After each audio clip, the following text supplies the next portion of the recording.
Ayun po, at magaling na si Bobby. Po natin. Ito yung gusto mo, no? Yung parang meron pa siyang laman, no?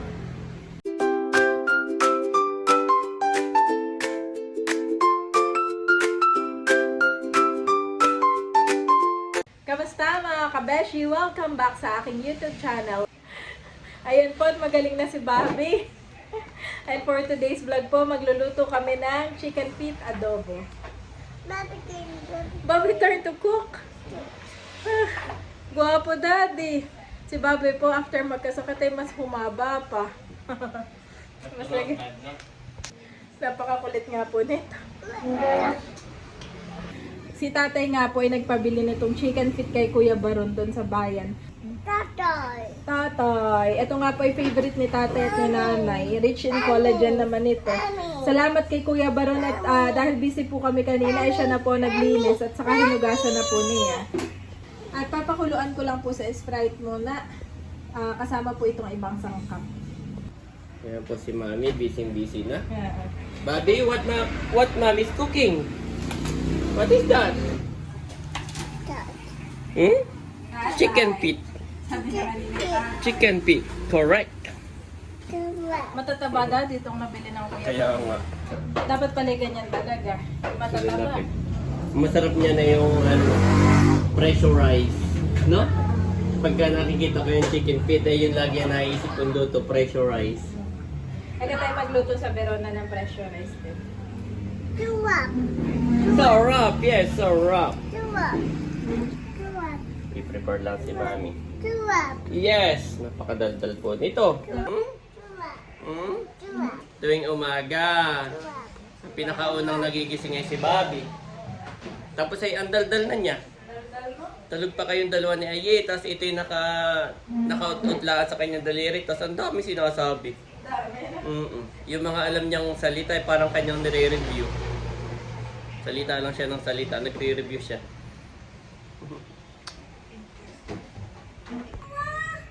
Ayun po mga kabeshi, bali ilalagay ko na itong chicken feet dito po sa ating kasilanda. Papakuluan muna, no? Palalambutin muna. Saka igigisa after lumambot. Ay saka mo titimplahan, igigisa. Igigisa. Ito po yung recipe ng Tito Eric. Napakadami pala nito. Ano? Kaya mo. Pero ito naman hindi masasayang at tayo. Favorite nga po ni nanay at ni tatay. At akin ang lalagyan ng konti tubig muna. Isang basong tubig lang. At saka itong Sprite. Napakuluan muna natin sa Sprite. Ayan o. Saka kaunting asin. Nakakaunting asin.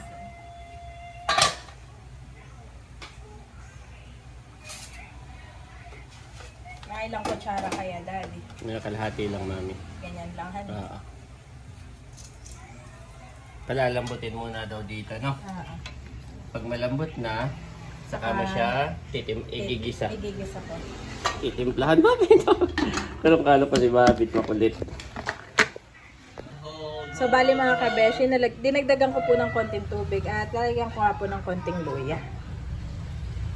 At bali, sabi nga po ng Tito Eric, lagyan ko rin ng siling haba. Ako nga po ibibili lang. Dito po ako na Ate May.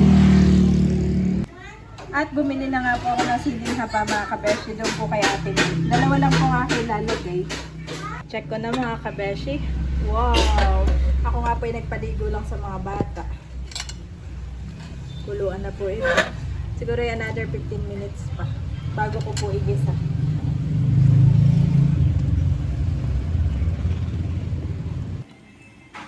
Sasabihan ko na dati. Bawang sibuyas sa luya.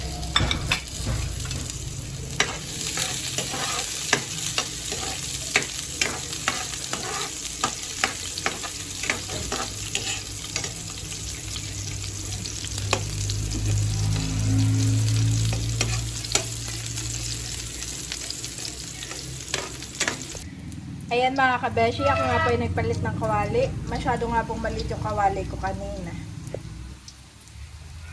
At bali lalagay ko na rin po ito mga chicken feet.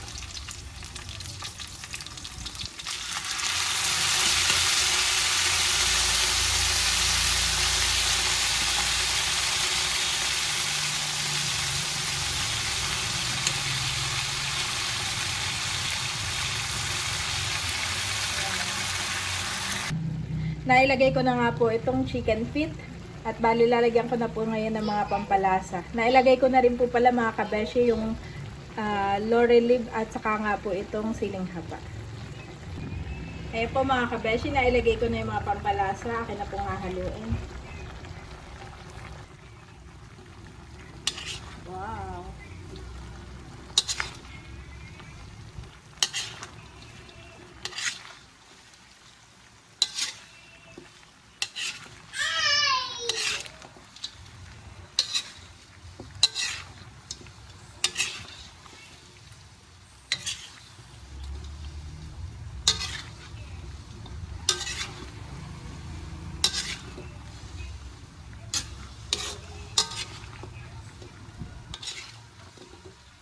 Napakabango po.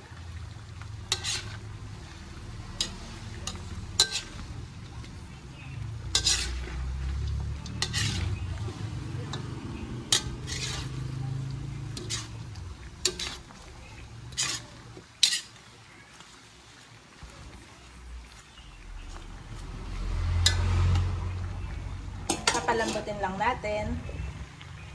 So yun po mga kabeshi, natimplahan na natin.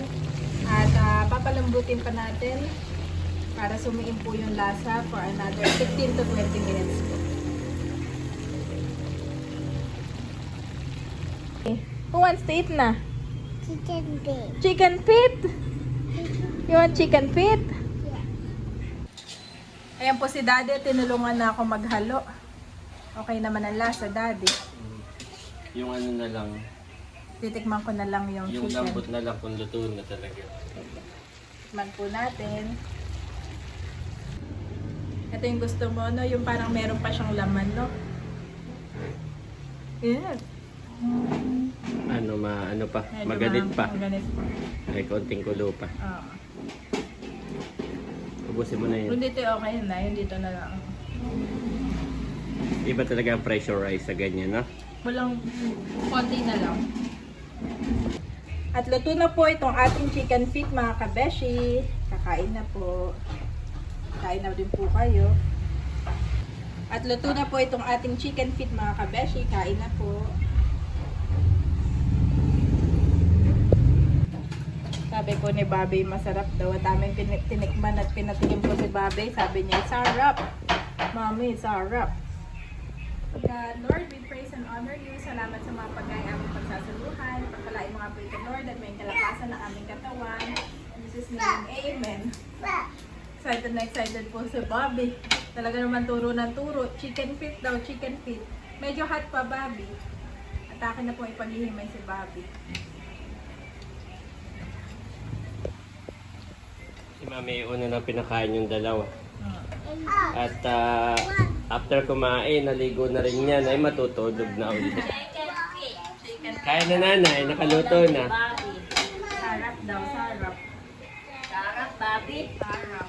Chicken feet. Bobby.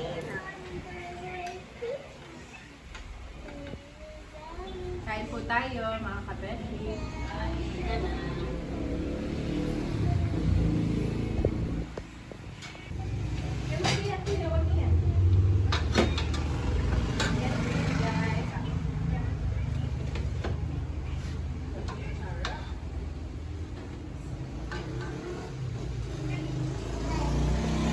May sabaw pang natira. Oh. Nakaunti. Magsabaw din si tatay. Ayan, sabaw.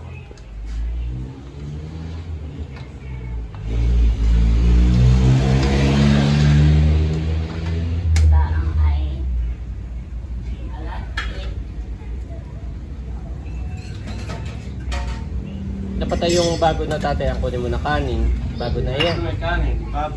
Oo, huwag yung bahaw at matigas.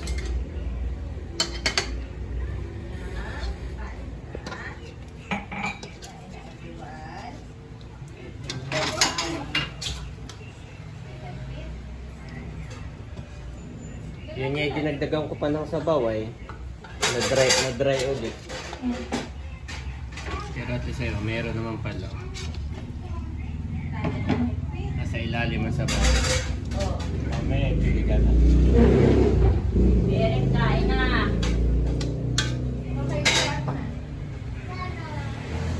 Eric.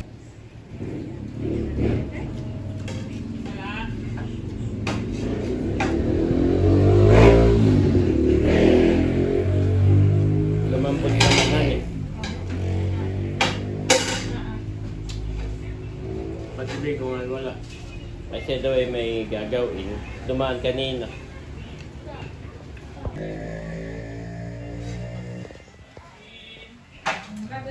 Bobby, awa. Ata si Bobby. Kain na, Eric. Chicken feet. Hinihimay ni Mami isa-isa. Chicken feet. Oh, good. Nakuha na rin si Eric. Akin, good na din. Sorry, Matataba. Malalaki. malalaki siya Han eh. Isa lang nabibili ko yung maninipis, maliliit. Thank you sa nagluto. Sarap! Abo! Eat first! Eat first, Bobby! Ito, chicken feet. Chicken feet. Chicken feet. A few moments later. At ngayon nga mga kabeshi, ako ay bibili ng order natin. Bale si Ma'am Banji ko ay may order na centella juice yung templado na. Yan, at naglalakad nga po ako dito sa herbal store. Ako na lang ang bibili at masyado pong mainit. Pero ngayon ay 4:30 na. Grabe talaga ang init ngayon. So ayan mga kabeshi. At bukas naman ay bibili tayo ng suman sa bayan dahil kasama yan sa order ni Ma'am Banji. Ayan, at nakabili na nga po tayo ng centella. Bale, ito naman pa ilalagay ko muna sa ref ni nanay para ma-preserve. At pagdating po namin ng Verona ay akin po ipapalalamog ito. Pauwi na nga po ako ngayon at ngayon unti-unti na ako nag-aayos po ng aming mga gamit. The earth is the Lord's, and everything in it, the world, and all who live in it. Psalms 24:1.